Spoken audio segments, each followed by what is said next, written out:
In a new letter to House GOP leader and Speaker Kevin McCarthy, the government watchdog group Citizens for Responsibility and Ethics in Washington pleaded that first-term New York GOP Congressman George Santos not be allowed to serve on House committees where he could gain access to classified information.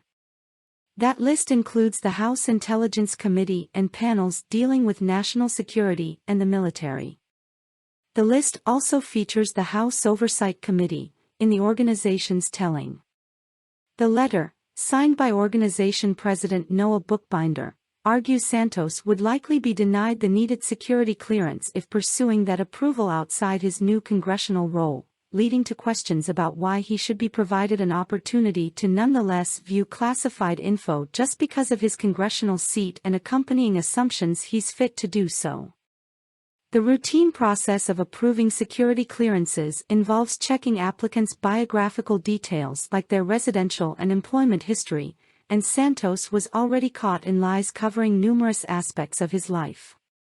If in the regular course of events Representative Santos would not be given a security clearance, it defies logic to think that our security infrastructure might nonetheless give him access to our nation's most guarded secrets simply because he was elected to Congress, Bookbinder's letter said. He also advocated for Santos's resignation, but acknowledging that wasn't a given, Bookbinder offered general observations about the seriousness of the situation. The misrepresentations Representative Santos made are serious and raise questions about his reliability, trustworthiness, and good character, he told McCarthy. His violation of the voters' trust means that he should resign his seat.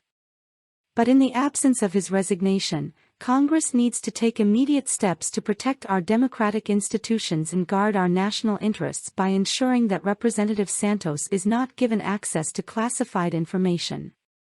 Santos is also facing a new request for an investigation by the House Ethics Committee filed by New York Democratic Representatives Richie Torres and Daniel Goldman, who focused in their complaint on financial disclosure forms filed with the House when Santos was still a candidate.